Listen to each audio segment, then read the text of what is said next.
Bismillahirrahmanirrahim. Assalamu alaikum students. Today I will cover the remaining topics of this chapter. So first we will do the transaction analysis. After then we analyze the financial transactions. Then prepare a ledger and posting the journal entries. And in the last we will prepare a trial balance. So the first transaction we will analyze is the investment of cash by owner. The transaction is on October 1st, CR Byte invests $10,000 cash in an advertising business known as the Pioneer Advertising Agency. CR byte जो है ये owner है business का, he is the owner of the business और उसने एक business open किया है जिसका नाम उसने रखा है द पाइनियर एडवर्टाइजिंग एजेंसी। और तीसरी चीज़ ये है कि इसका जो नेचर है वो एडवर्टीजमेंट जो है वो का बिजनेस है। फोर्थ ये है कि जो सीआर बाइट है उसने $10,000 कैश इन्वेस्ट किया है बिजनेस में। तो सबसे पहले हम इसका एक बेसिक एनालिसिस करेंगे। इसमें हमें ये पता होना चाहिए कि इसका क्या बिजनेस है और जो इन्वेस्टमेंट की है वो किसने की है, और फिर जो एसेट इंक्रीज हुआ है या डिक्रीज हुआ है, इक्विटी इंक्रीज हुई है या डिक्रीज हुई है, लाइबिलिटी इंक्रीज हुई है या डिक्रीज हुई है। तो सबसे पहले चीज़ है जो बेसिक एनालिसिस में हमने ये देखना है कि कौन से जो अकाउंट्स हैं वो अफेक्ट हुए। तो कैश जो है basically it's an asset account. तो इसका मतलब है कि एसेट जो है वो बिजनेस में इंक्रीज हुआ, यानी कैश बिजनेस में इंक्रीज हुआ तो एसेट बिजनेस में इंक्रीज हुआ। और क्योंकि जो इन्वेस्टमेंट है वो ऑनर ने की है, तो ऑनर की इन्वेस्टमेंट का मतलब ये हुआ कि ऑनर इक्विटी इंक्रीज की हुई। तो सी आर बायर जो कैपिटल है वो इंक्रीज हुआ। तो इसमें दो चीज़ें इंक्रीज हुई हैं, एक एसेट इंक्रीज हुआ और दूसरा जो है वो ऑनर्स इक्विटी इंक्रीज। तो दूसरा एनालिसिस है वो डेबिट क्रेडिट एनालिसिस। डेबिट क्योंकि हमने जो जर्नल एंट्री पास करनी है वो डेबिट और क्रेडिट के फॉर्म में पास करनी है, और हमने ये समझना है कि अगर एसेट इंक्रीज हो तो फिर हमें क्या करना है और एसेट डिक्रीज हो तो क्या करना है। जैसे हमने ये पहले रूल पढ़ा था इसका कि अगर एसेट इंक्रीज करे तो उसे डेबिट करेंगे और एसेट अगर डिक्रीज करे तो उसे हम क्रेडिट करेंगे। इक्विटी और लाइबिलिटी जो है अगर इंक्रीज करेगी तो क्रेडिट करेंगे और डिक्रीज करेगी तो डेबिट करेंगे। तो इस केस में एसेट इंक्रीज हुआ है और इक्विटी जो है वो डिक्रीज हुई। तो यहाँ पे क्योंकि एसेट कैश एसेट था, एसेट इंक्रीज हुआ तो कैश को हम डेबिट करेंगे $10,000 से, और जो इक्विटी है जिसे हमने सी आर बाइट कैपिटल जो अकाउंट ओपन किया है इस अकाउंट को हम क्रेडिट करें। तो ये जो एनालिसिस है ये इसलिए इम्पोर्टेंट है हमारे लिए क्योंकि अभी आप लोग बिगिनर्स हैं और आपको आइडिया नहीं हो सकता ट्रांजैक्शन को सिर्फ देख के कि हमने क्या जनरली पास करनी। तो इसलिए सबसे पहले आपने ये सोचना है, अपने जहन में बेसिक एनालिसिस करना है कि ये एक्टिविटी क्या हुई है, कौन एसेट्स इंक्रीज हुए हैं, लाइबिलिटी या इक्विटी में से कोई कौन से अकाउंट इंक्रीज हुए हैं या डिक्रीज हुए हैं। और फिर आपने डेबिट क्रेडिट एनालिसिस करना है कि कोई किन अकाउंट्स को हमने डेबिट करना है, किन अकाउंट्स को हमने क्रेडिट करना है। बेसिक एनालिसिस के बाद now we pass the journal entry in the journal, और सेकेंडली फिर हम इसको पोस्ट करेंगे इसके लेडर्स में। तो जर्नल एंट्री जो है उसे हमने जर्नल में कैसे पास करना है, उसका फॉर्मेट क्या है। सबसे पहले आप डेट लिखते हैं, उसके बाद अकाउंट टाइटल्स एंड एक्सप्लेनेशन, उसके बाद रेफरेंस नंबर, उसके बाद डेबिट और फिर क्रेडिट। तो यहाँ पे जो ट्रांजैक्शन हुई है वो अक्टूबर 1 को हुई है, तो हमने लिखा है अक्टूबर 1। और इसमें हमने देखा था कि एसेट कैश इंक्रीज हुआ, और कैश इंक्रीज करे एसेट इंक्रीज करे तो उसे डेबिट करते हैं। सबसे पहले हमने डेबिट लिखा कैश, और उसको हमने लेफ्ट मार्जिन के साथ लिखा। इसके बाद हमने जो इक्विटी है उसका अकाउंट हमने ओपन किया, उसका नाम है C R byte capital. Equity increase हो तो क्रेडिट करते हैं और यहाँ पे हमने उसको क्रेडिट कर दिया। इनके जो नंबर्स थे वो 0101 और 301 थे। कैश का अकाउंट नंबर जो है 101 है और सी आर बाइट कैपिटल का अकाउंट नंबर 301 है। तो रेफरेंस में हमने उनके नंबर्स लिख दिए और नीचे हमने एक ब्रीफ एक्सप्लेनेशन लिख दी कि owner invested $10,000 cash in the business. Journal entry पास करने के बाद अब हम इसे इनके रेस्पेक्टिव लेजर अकाउंट्स के अंदर पोस्टिंग करेंगे। तो यहाँ पे हमने सिर्फ समझाने के लिए एक टी अकाउंट ओपन किया है और उसमें हम लिखा है कैश 101 और फिर अक्टूबर 1 और आगे लिख दिया $10,000। इसी तरह जो बायड कैपिटल है उस क्योंकि उसको क्रेडिट किया था तो यहाँ पे भी हमने क्रेडिट साइड पे अक्टूबर 1 डेट लिखी और साथ हमने लिख दिया क्रेडिट साइड पे $10,000। Next transaction is purchase of office equipment. On October 1st, CR Byte purchases $5,000 of equipment by issuing a 3-month 12% note payable. इस ट्रांजैक्शन में जो बिजनेस है उसने इक्विपमेंट परचेज की है जिसकी अमाउंट $5,000 है।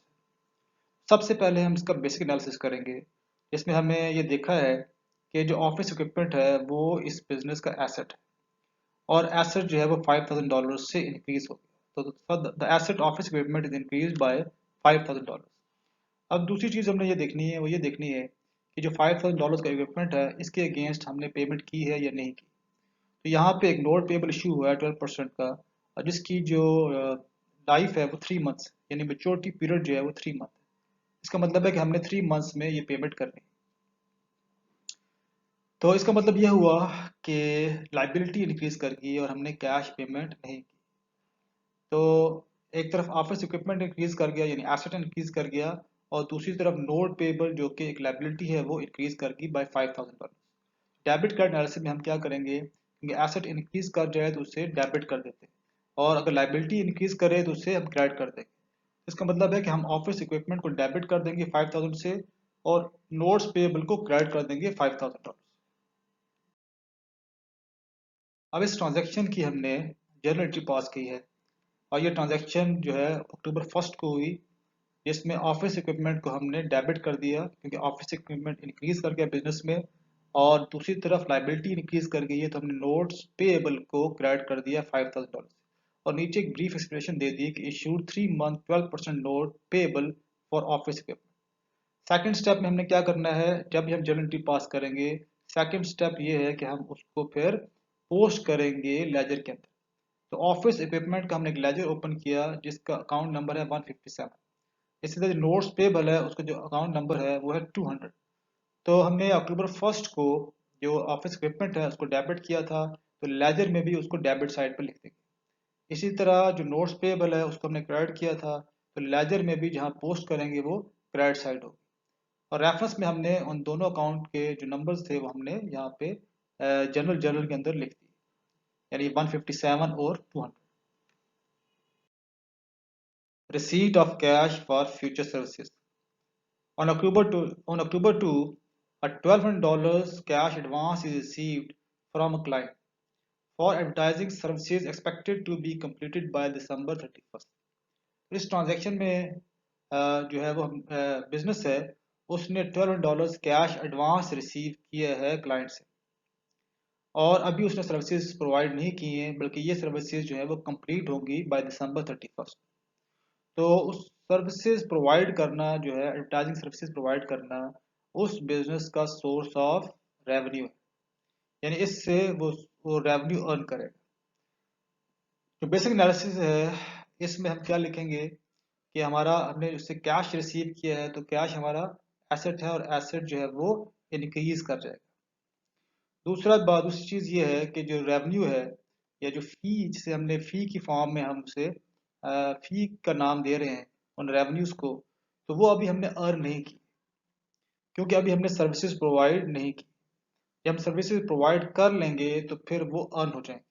अगर हमने सर्विसेज प्रोवाइड नहीं की हैं तो उसे हम अनअर्न कहते हैं और अनअर्न सर्विसेज का मतलब है कि ये हमारी लाइबिलिटी है क्योंकि अभी हमने उनको सर्विसेज प्रोवाइड नहीं की।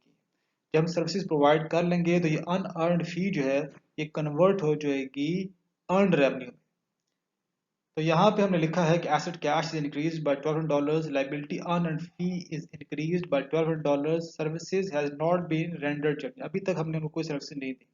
So liabilities often have the word payable in their title. Unearned fees are a liability. Normally हमने देखा है कि हम accounts payable कहते हैं या notes payable कहते हैं तो यहाँ पे हमने उसको unearned fee कहा है और हमने उसके लिए साथ payable का word यूज नहीं किया कि हमने पे नहीं करना होता है इसमें। हाँ हमने सर्विसेज प्रोवाइड करनी होती हैं और जब हम सर्विसेज प्रोवाइड कर लेते हैं तो जो अनअर्नड फी है वो अर्न फीस में कन्वर्ट हो जाती है। तो डेबिट कार्ड एनालिसिस में क्या होगा कि एसेट क्योंकि इंक्रीज किया है तो एसेट इंक्रीज को तो हम उसे डेबिट करेंगे कैश को डेबिट कर देंगे और जो लाइबिलिटीज हैं वो इंक्रीज हुई हैं तो अनअर्नड फी को हम क्रेडिट कर देंगे। तो जो हमने कैश रिसीव किया in advance for the future services उसकी जर्नल एंट्री हम क्या पास करेंगे। सबसे पहले हम डेट लिखेंगे October 2, उसके बाद हमने कहा कि क्योंकि कैश जो था वो इंक्रीज हुआ तो हमने उसको डेबिट कर दिया $12 से, और जो फ़ी है वो अभी अर्न नहीं हुई, और क्योंकि अभी हमने सर्विसेज प्रोवाइड नहीं की है तो हमने अनअर्न्ड फीस लिखा $12। तो इस फॉर्मेट के मुताबिक इसी फॉर्मेट को फॉलो करना है आपने, और इस फॉर्मेट को फॉलो करके ही आपने जर्नल एंट्रीज पास करनी है। रेफरेंस में हमने उनके अकाउंट टाइटल्स के जो नंबर्स थे वो लिख दिए 101 209। जो सेकंड स्टेप है, जब जैसे ही जर्नल एंट्री पास करेंगे फिर हम उसको पोस्ट कर देंगे लेजर के अंदर। तो कैश का जो अकाउंट था उसमें अक्टूबर फर्स्ट को $10,000 थे, और अब 2 अक्टूबर को कैश जो है वो $12 से इंक्रीज कर गया। तो जनरल एंट्री में हमने उसको डेबिट किया था, इसी तरह लेजर के अंदर भी कैश के जो लेजर है इसमें डेबिट साइड पे हमने लिख दिया है 1200। अनअर्न्ड फी का अकाउंट हमने ओपन किया जिसका नंबर है 209, और 2 अक्टूबर को हमने जो है वो लिख दिया यहाँ पे क्रेडिट साइड पे $1200। Payment of monthly rent on October 3, office rent for October is paid in cash $900। यानी 3 अक्टूबर को बिजनेस ने रेंट पे किया है जिसकी अमाउंट $900 है। जो ऑफिस रेंट होगा वो बिजनेस का एक्सपेंस होगा। तो बेसिक एनालिसिस में हम ये कहते हैं कि जो रेंट एक्सपेंस है इट इज़ इंक्रीज्ड बाय $900, और जो कैश पे किया है, कैश हमारा एसेट है और एसेट जो है वो इट इज़ डिक्रीज्ड बाय $900।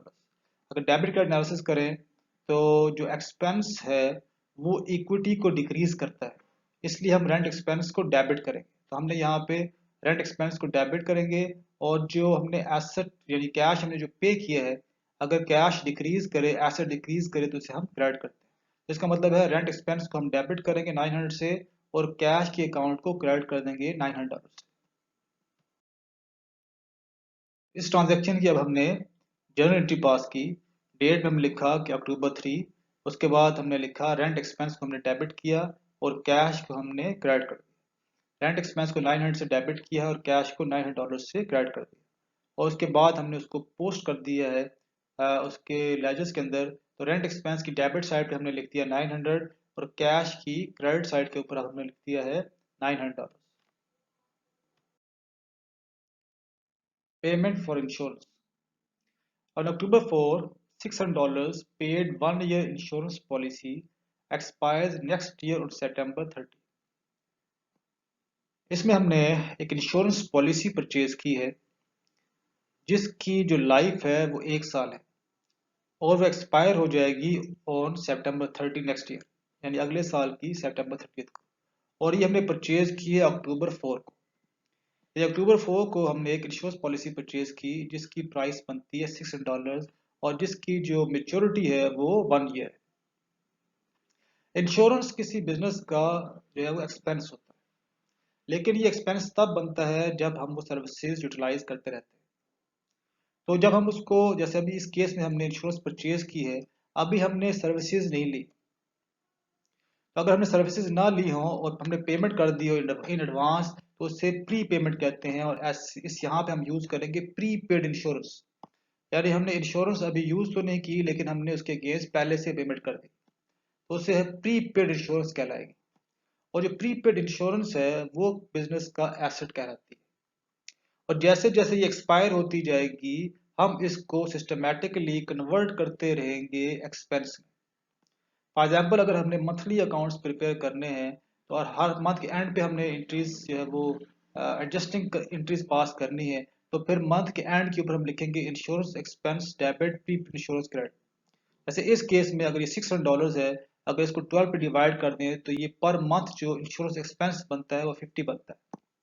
तो इस एक्सपेंस को रिकॉग्नाइज करने के लिए हम हर महीने के एंड पे लिखेंगे इंश्योरेंस एक्सपेंस डेबिट और प्रीपेड इंश्योरेंस क्रेडिट, और अमाउंट लिख देंगे $50।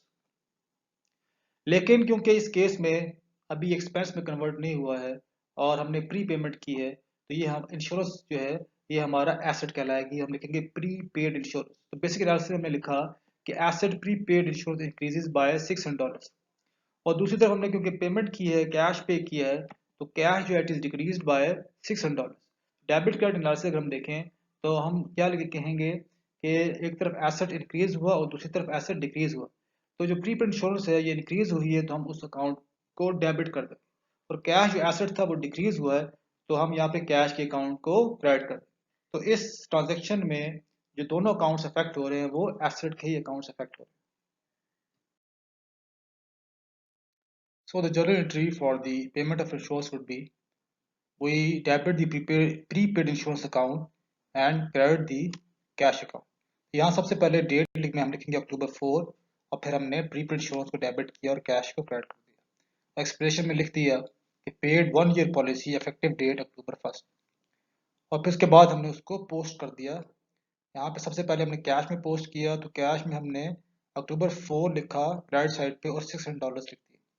इसी तरह जो प्रीपेड इंश्योरेंस है, क्योंकि उसे हमने डेबिट किया था, तो जो लेजर है उसमें भी हमने उसे डेबिट साइड पे लिख दिया और साथ हमने डेट लिख दी।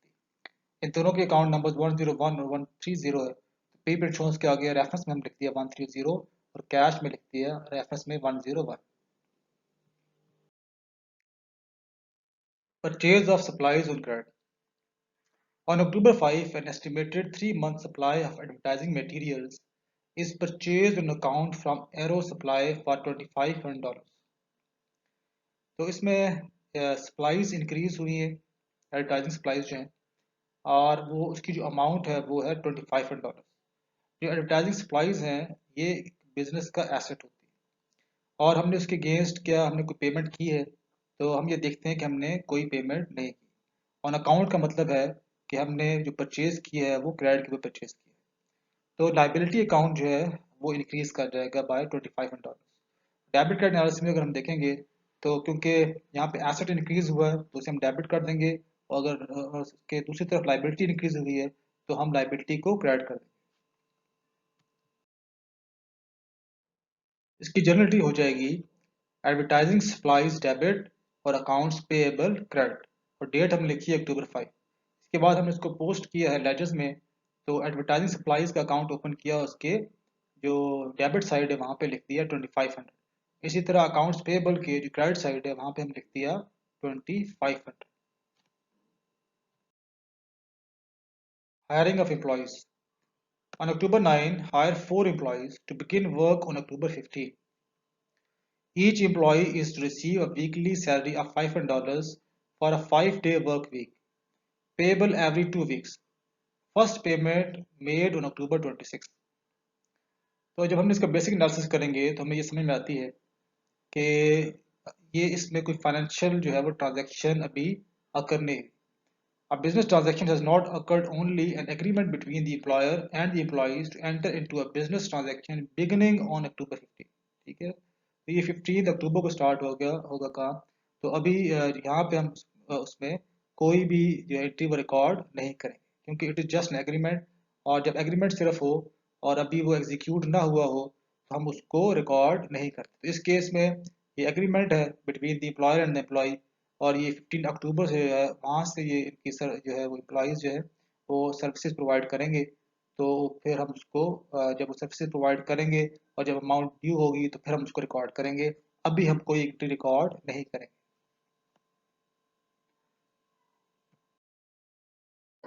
Withdrawal of cash by honour, इसका मतलब है drawings. On October 20, CR Byte withdraws $500 cash for personal use. जो ऑनर है उसने October 20 को $500 विदड्रॉ किए फॉर पर्सनल यूज। इसका मतलब है कि उसने ड्राइंग्स की।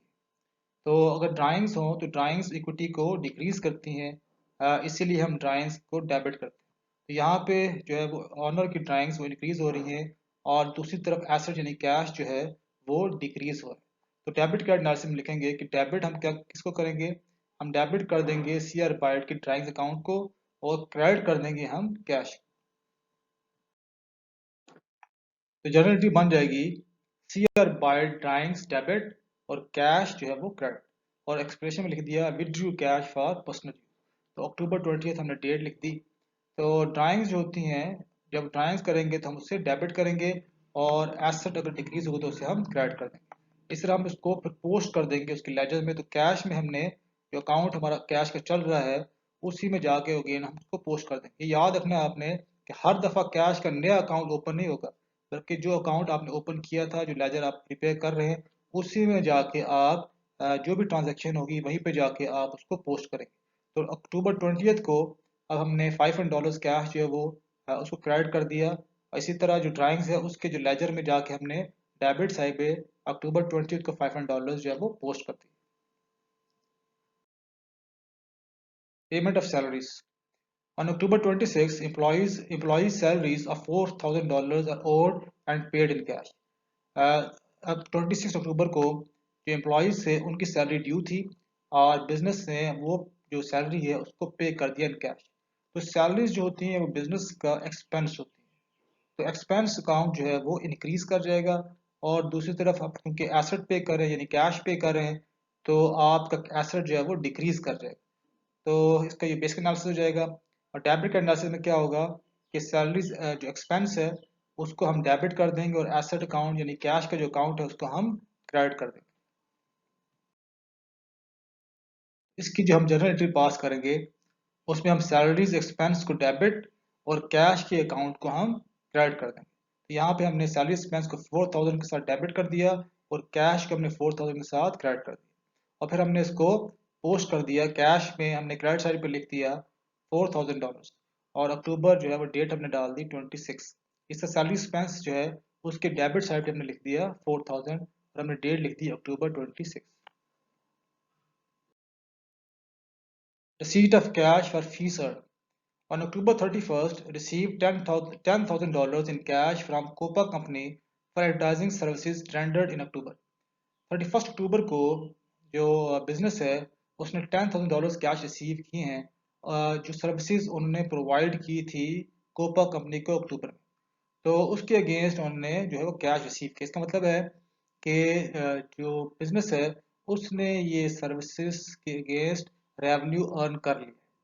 तो हम इसका बेसिक एनालिसिस क्या करेंगे, एसेट कैश जो है इट इज इंक्रीज्ड बाय $10,000 और जो रेवेन्यू है fees earn it is increased by $10,000। तो डेबिट का एनालिसिस हम लिखेंगे कि एसेट हमारा इंक्रीज हुआ है तो एसेट को हमने इंक्रीज करे तो हम उसको डेबिट करते हैं। यहाँ पे हमने कैश को डेबिट कर दिया 10,000 से। और रेवेन्यू इंक्रीज हुआ है तो हम रेवेन्यू यानी रेवेन्यू को जो अकाउंट है यहाँ पे फीस अर्न है तो फीस अर्न को हम क्रेडिट कर देंगे $10,000 से। तो जर्नल एंट्री हो जाएगी कैश डेबिट 10,000 और फीस अर्न क्रेडिट 10,000। एक्सप्लेनेशन में लिख दिया received cash for fees earn और इसकी हम पोस्ट कर देंगे। कैश में हमने 31 अक्टूबर जो है उसको लिख दिया डेबिट साइड पे 10,000 और जो फी अर्न हुई है उसकी क्रेडिट साइड पे अक्टूबर 31 को हमने लिख दिया $10,000। तो now we will see what is the trial balance. लेकिन यहाँ तक हमने जो ट्रांजेक्शन एनालिसिस किया है और जर्नलिटीज पास की है और फिर उसके बाद हमने पोस्टिंग की है, तो मेरा ख्याल है कि अब हमें एक अंडरस्टैंडिंग हो गई है कि हमने कैसे जर्नलिटीज पास करनी है और हमने फिर उसके बाद कैसे उनको पोस्ट करना है लेजर्स के अंदर। लेजर में पोस्ट करने के बाद जो नेक्स्ट स्टेप है उसमें हम उसके बैलेंसेस डिटर्मिन करेंगे। फॉर एग्जाम्पल अगर अकाउंटिंग पीरियड हमारा अक्टूबर 31 को एंड होता है तो हम ये देखेंगे कि अक्टूबर 31 को जो बैलेंसेस हैं उनके एंडिंग बैलेंसेस जो हैं अब उनमें क्या अमाउंट है।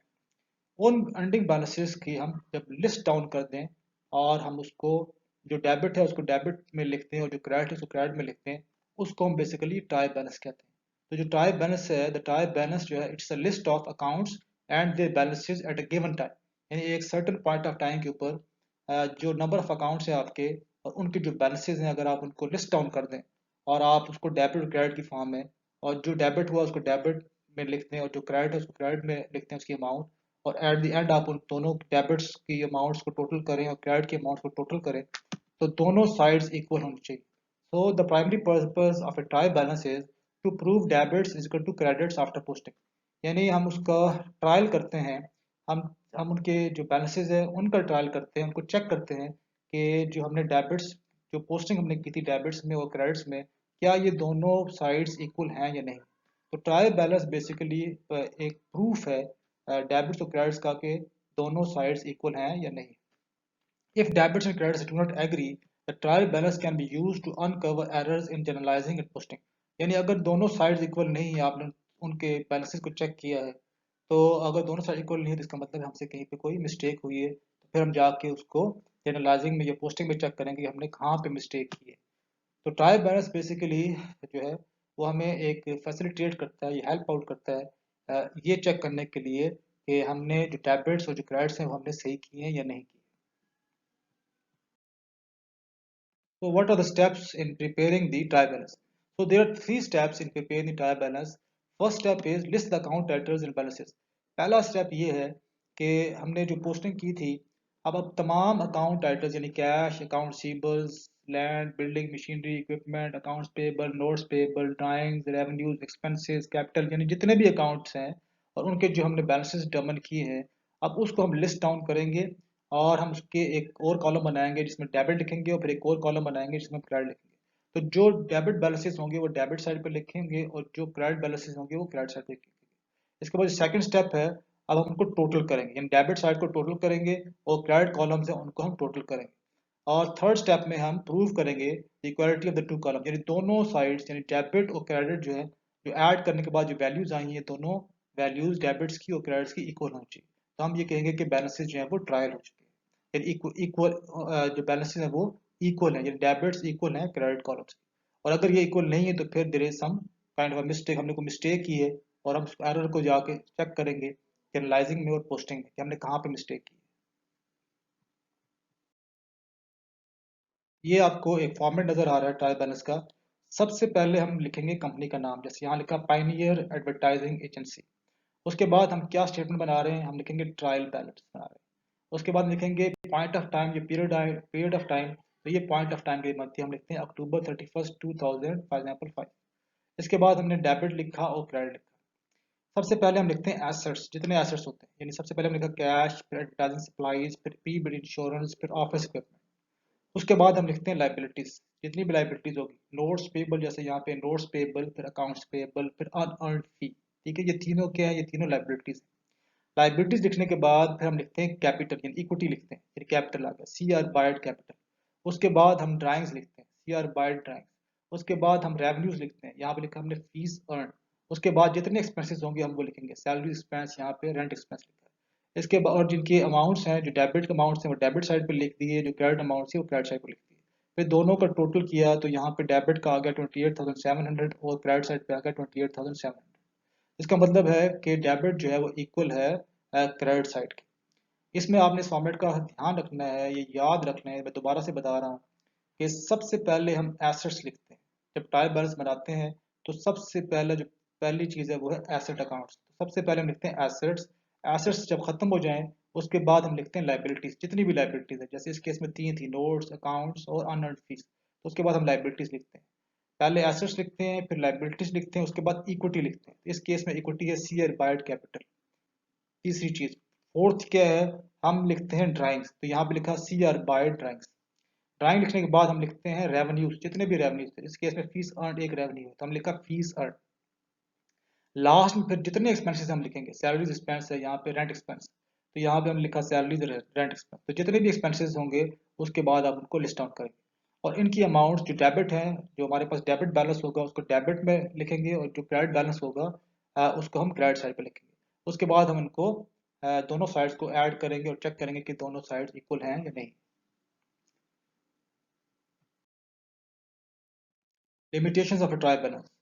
तो जो ट्रायल बैलेंस है उसकी कुछ लिमिटेशंस हैं, क्योंकि ट्रायल बैलेंस जो होता है वो सिर्फ ट्रायल करता है बैलेंसेस को, यानी डेबिट्स को चेक करता है और क्रेडिट्स को चेक करता है और देखता है कि दोनों डेबिट्स और क्रेडिट्स इक्वल हैं या नहीं। इसके अलावा वो हमें कोई इन्फॉर्मेशन नहीं देता। इसीलिए जो ट्रायल बैलेंस है, it does not prove all transactions have been recorded और द लेजर इज करेक्ट। यानी वो ये हमें नहीं बताता कि आपने ये तमाम ट्रांजेक्शन्स को रिकॉर्ड किया या नहीं किया। इस तरह वो ये आपको यही बताता कि आपका लेजर करेक्ट है या नहीं, क्योंकि वो सिर्फ बैलेंसेस को, अगर एक ट्रांजेक्शन ही मिस हो जाए तो वो ट्रायल बैलेंस में शो ही नहीं होगी। इसलिए आप वहाँ से लोकेट ही नहीं कर सकते कि कौन सी ट्रांजेक्शन जो है वो वहाँ से मिस होगी। Numerous errors may exist even though the trial balance columns agree. For example, the trial balance may balance even when यानी कि अगर फॉर एग्जांपल जो हमने ट्रायल बैलेंस था वो करेक्ट है, बिल्कुल टोटल जो डेबिट से वो टोटल क्रेडिट से इक्वल है, लेकिन इसके बावजूद इक्वल होने के उसमें जो है वो मुख्तलिफ एरर्स हो सकते हैं। For example transaction is not journalize, एक ट्रांजेक्शन वो जनरलाइज ही नहीं हुई, और ये आपने उसकी एंट्री पास ही नहीं की। जब उसकी एंट्री पास ही नहीं हुई तो उसका इफेक्ट जो है वो लेजर में आया ही नहीं, और जब लेजर में नहीं आया तो उसके बैलेंसेस में वो जो टोटल आपने बैलेंसेस किए थे at the end of the month for example, तो वो बैलेंसेस में भी उसमें प्लस माइनस नहीं हुआ। तो इसलिए उसका जो ट्रायल बैलेंस आप बनाएंगे तो ट्रायल बैलेंस में कहीं पे भी शो नहीं हो रहा होगा। ट्रायल बैलेंस में से हम ये नहीं बता सकते कि आपने कोई ट्रांजेक्शन मिस कर दी। इसी तरह correct generality is not posted, एक एंट्री बिल्कुल सही थी आपने पोस्ट नहीं की, आपने जर्नल एंट्री तो पास कर दी, लेकिन आपने उसको जो लेजर है उसके अंदर पोस्टिंग ही नहीं की। जब पोस्टिंग ही नहीं की तो फिर वो ट्रायल बैलेंस में शो नहीं होगी। लेकिन ट्रायल बैलेंस जो है वो इक्वल होगा, टोटल डेबिट्स इक्वल होंगे टोटल क्रेडिट्स में। इसी तरह जनरल एंट्रीज पोस्टेड ट्वाइस, सब पांच दफ़ा गलती से जो है हम दो दफ़ा पोस्ट कर देते हैं। अगर दो दफ़ा पोस्ट कर देंगे तब भी डेबिट्स और क्रेडिट्स पे कोई इम्पैक्ट नहीं आएगा, और ट्रायल बैलेंस जो है वो आपको इक्वली बताएगा कि डेबिट्स इक्वल है क्रेडिट के। इसी तरह incorrect accounts use in journalising और पोस्टिंग, या अगर आपने इनकरेक्ट अकाउंट्स यूज कर दिए, आपने अकाउंट्स कुछ और यूज करना था और आपने कुछ और कर दिया, लेकिन आपने डेबिट क्रेडिट बिल्कुल सही किया, तो क्योंकि ये तो सिर्फ डेबिट क्रेडिट का प्रूफ है जो ट्रायल बैलेंस है, तो डेबिट क्रेडिट यहाँ पे इक्वल आएंगे। और यहाँ से हमें ये नहीं बता सकेंगे कि हमने कोई गलत एंट्री पास की या गलत अकाउंट्स जो हमने यहाँ जब एंट्री कर रहे थे तो हमने यूज़ की, या पोस्टिंग में हमने यूज़ की। तो ये चैप्टर यहाँ पे क्लोज हो रहा है। इसको इंशाल्लाह फिर हम फर्दर डिस्कस करेंगे इंटरेक्टिव सेशन में। Thank you.